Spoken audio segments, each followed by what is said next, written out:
No mutta tervehdys. Tällä kertaa mennäänkin taas pitkästä aikaa katsoa yhtä vanhaa rakennusta. Ja tämä kohde on nyt semmonen, että se on menossa purkuun ja siitä olisi mahdollisesti tarkoitus tehdä tänne Kalliomäkeen uusi hirsisauna. Mikäli siitä nyt saadaan pelastettua semmonen osio, joka on riittävän terve, että siitä on järkevä lähteä rakentamaan hirsisaunan runkoa. Mutta mä hörppään tästä nämä kahvit alta pois, niin voidaan sitten lähteä tutustumaan tuohon meidän seuraavaan kohteeseen. Tässä näin olisi nyt sitten Kalliomäen mahdollinen tuleva saunarakennus, vaikka se ei nyt äkkiä katsottuna saattaisi siltä näyttääkään. Eli tässä on nyt kyseessä tämmöinen vanha navettarakennus, joka on menossa purkuun ihan lähiaikoina. Ja siinä on nyt tämän karjakeittiön läheisyydessä tämmöinen pieni hirsihuone. Tai siis tässä hirsirungossa tämmöinen huone, jossa on suhteellisen terveet hirret vielä ja hirsinurkatkin niin tässä sillä lailla, että mennään ihan kurkkaan nyt tonne peremmälle. Näin.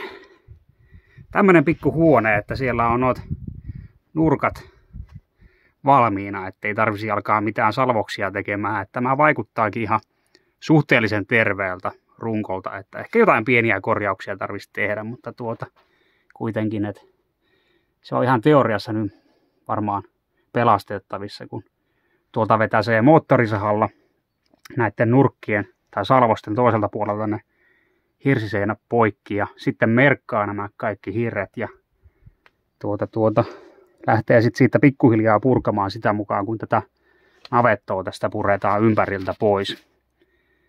Että aika tämmönen näppärän kokoinen hirsikehä olisi saunaa ajatellen. Siihen voisi ehkä joku semmoisen lautarakenteisen pukuhuoneenkin tehdä jatkoksi kyllä, mutta tällä lailla kumminkin, kun tämmöistä hyvälaatuista vanhaa hirttä on, niin kyllä sitä voisi koittaa talteen ottaa tämä. Siellä varmaan taas joku ajattelee, että mikä sekopää täällä suunnittelee, mutta ei kai tässä. Suotta kai sitä on uudesta värkistä lähteä tekemään, jos vanhastakin saa. Tuolla on joku vanha, joka on tuo lantaluukku. Että ihan tästä kun miettii, niin tuossa voisi olla sitten se sisäänkäynti saunalle ja sitten no tässähän onkin tämä ikkuna-aukko, missä meikäläinen tällä hetkellä kuvailee. Ja en tiedä, pitäisikö tuo kirkkorekikin tuosta pelastaa, niin voi sitten sillä lähteä kaupoille. Jaa, täytyy laittaa korvan taakse. Ja näillähän lämpiää sitten mukavasti ensimmäiset löylyt. Saranat tarvii kans muuten ottaa talteen tuosta. Katohan saakin sitten tehtyä ihan vaikka uudesta värkistä tuohon pieni harjakatto päälle. Niin sen verran uuttakin sitten käyttää. Mutta katsotaan sitten, kun tämä tosiaan lähtee nyt purkuun, että mitä tuolta paljastuu, kun tuon seinän takaa tarvii purkaa semmoista vuorilaudutusta pois, niin näkee vähän, että mitä sen alla on ja sitten pääsee oikeasta kohdasta pätkäseen nuot hirret kanssa, kun tuosta ei pääse tuonne puolelle, niin tarvii mennä sitten tämän seinän toiselle puolelle. Voitaisiin käydä sielläkin kuvailemaan. Tämä on ihan mielenkiintoinen rakennus, vaikka tämä onkin nyt ihan viittavalle räjähtämispisteessä ja kohtaan se sitten räjäytetäänkin palasiksi. Tämä on hiukan täältä alaosasta niin tämmöistä, ei nyt pehmeätä, mutta tuommoista vähän kypsää tai rapsakkaa, niin täytyy siinä sitten siirtovaiheessa tai purkuvaiheessa katsoa, että jos se on riittävän tervettä suurimmaksi osaksi, niin tekee sitten vaikka laudotuksen tälle seinälle, että ei se ole niin justiinsa senkään suhteen. Näet pitäisi olla aika hyvät pinnoiltansa sitten nämä muut seinäosuudet kyllä. Mahdottoman komea on kyllä myös tämä kivijalka täällä, että näistä kivistä tekee vielä vaikka mitä kyllä. Kurkataanpa nyt tuonne karjakeittiönkin puolelle.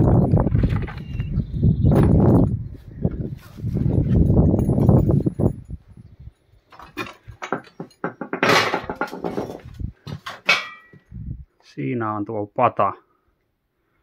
pata tuossa ja palomuuria.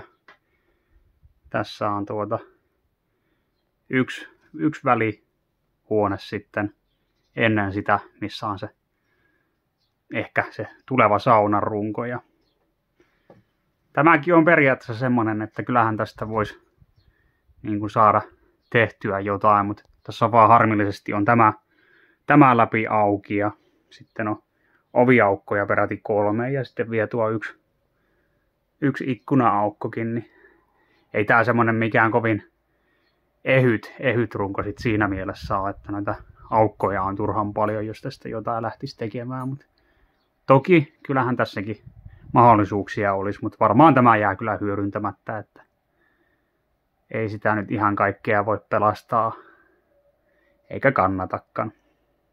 Siellä varmasti joku on ihan kiinnostunut, että minkälainen rakennus tämä muuten on, että ei kai tässä mitään vikaa ole, että suotta tämmöistä lähtee purkamaan kun remontoi, mutta kyllä tässä nyt pientä sanomistakin on, että sieltä on vähän lähtenyt jo seinät ottamaan makuasentoa tuolta ja yläpohjakin on vähän sen näköinen, että ei täällä nyt ihan turhan päiten viitti ylimääräistä aikaa sisällä viettää, mutta ei se sitten nyt varmaan ihan tällä sekunnilla on romahtamassa.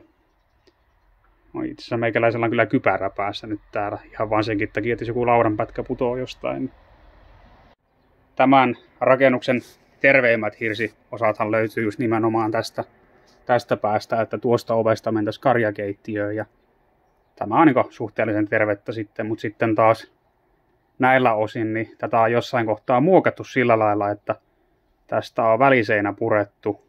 Olisikohan se ollut jossakin näiden ikkunoiden välissä vai jossakin tällä kohtaa kumminkin hirsinen väliseinä purettu ja se on totta kai ollut myös sellainen rakenne, mikä sitoo sitten tätä runkoa niin tässä sivusuunnassa ja sitten noita ikkuna-aukkoja oli lisätty jossain kohtaa, että heikentänyt tuota runkoa jo entisestään. Että noita pöljäreitähän täällä on joka välissä, mutta ei nekään sitten riitä enää siinä kohtaa. Ja toki nämä puurunkoiset navetothan on ollut aina semmosia, että ei ne määräänsä enempää ole sitten kestänyt, toisin kuin kivinavetat, jotka sitten on useimmat säästynytkin tähän päivään, ellei niitä muuten ole sitten jostain syystä purettu tai poistettu käytöstä. Mutta hirsinavetoilla tosiaan on ollut se karu totuus, että ne on niin kosteita rakennuksia, että ötökät pakkaa syömään runkot. Täällä on näitä vanhoja ikkunanpokia kanssa, että mahtaisiko niistä jonkun kasvihuoneen tehdä. Enpä tiedä.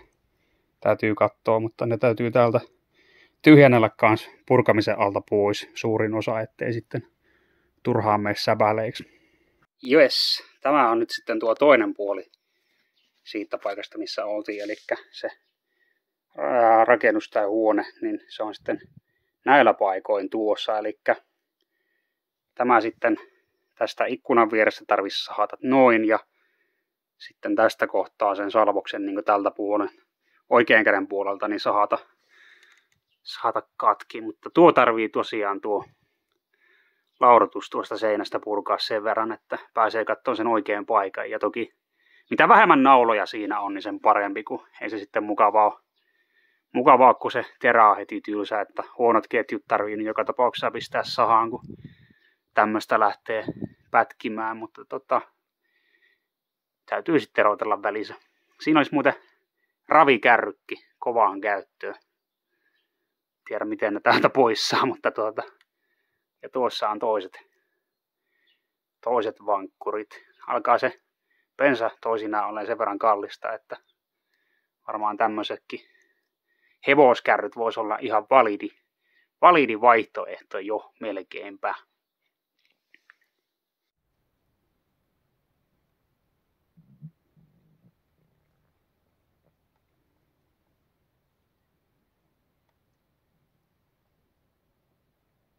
Tuosta tuli vähän purettua tuota panelointia alkuunsa, niin aika nättiä hirsiseinää siellä on kyllä alla, että tuossahan varmaan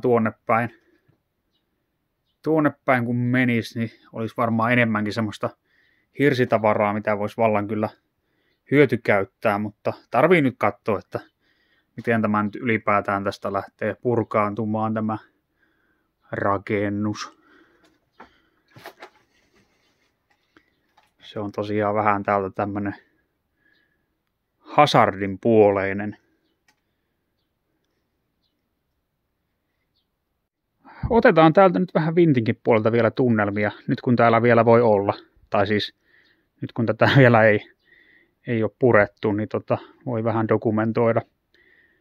Valtava ja upea rakennus aikanaan ollut, kun on valmistunut, mutta hirsinavetoilla on pakannut olla vaan se tyly kohtalo sitten, että ne on märäntynyt pystyyn, kun on niin kosteita paikkoja. Ja tässä sitten vielä lisäksi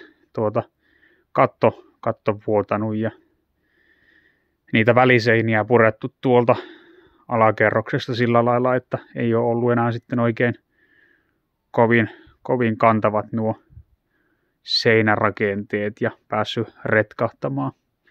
Mutta juu, eipä tässä nyt mitään surettavaa ole sitten. Nämä on melkein kaikki hirsinavetat enemmän tai vähemmän kokenut saman kohtalon, että on purettu pois. Täällä on sitten vielä tämmönen myöhemmin, olikohan tää 30-luvulla tehty kivilaajennus, kun tuo puuosa oli sitten jostakin 1910-luvulta. Kierretään nyt tätäkin vähän täältä ympäri. Koitetaan olla astumatta naulojen päälle, mutta niin kuin näkee, niin tässä on paljon kyllä ongelmia ollut tämänkin kanssa. Tuo varmaan painunut tuonne tai en tiedä onko täällä ojituksella ollut kanssa asiaa, että sitten aiheuttanut tämä maaperä kuivumista sillä lailla, että jotakin tapahtunut, mutta se on kumminkin. Tämä oli siis jo siinä kohtaa, kun täällä on ollut katto vielä päällä, niin repeily monesta paikkaa nämä seinät. Eipä siellä varmaan rautaakaan nuo liiaksi ollut ainakaan sitomassa. Että kyllä tässäkin taitaa olla tuolla ihan kivijalka tommonen, kun seinät on vaan tuommoista murkulaa muurattu tuommoisista pienemmistä kivenpaloista. Kyllähän tämä, jos tämä olisi tehty oikein kivipaaseesta, niin varmaan olisi pysynytkin kutakuinkin ryhdissä, mutta tämmönen niin ei sitten niinkään. Ja tuolla tänne en nyt lähdekään, kun siellä saattaa olla nauloja eikä ole nyt noita naulasuojia kengissä, mutta näkyy tuo betoninen väliseinä tuossa. Olisiko tosta kumminkin hiukan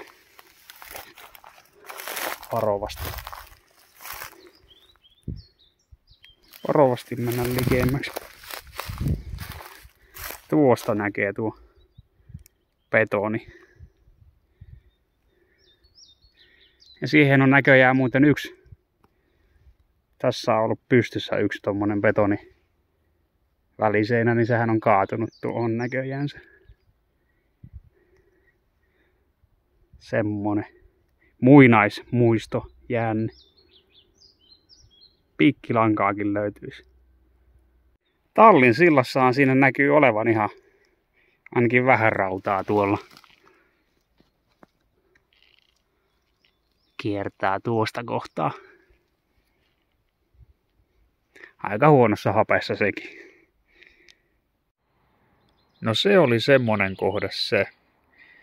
Katsotaan tossa sitten tosiaan, kun se purku siellä alkaa, että saadaanko siitä pelastettua ja hyödynnettyä se yksi osio sitä hirsirunkoa, niin saataisiin sitten tuon hirvityksen tilalle jotakin parempaa, mikä tuolla näkyy. Että tuo saa kyllä ihan palvella jatkossakin vaan semmoisena varasto- ja työtilana, että siitä ei ole kyllä mitään mieltä lähteä rakentamaan mitään saunaan, kun se on sen verran alun pitäenkin vähän kehnosti tehty ja sokkelin kanssa ongelmia ja lahoviet ja nämä kaikki, niin tehdään sitten tuonne peremmälle vähän semmonen kunnollisempi oikein kunnon hirsisauna. Mutta näin, kiitoksia seurasta ja palataan seuraavalla kerralla sitten taas näissä kesäisissä tunnelmissa.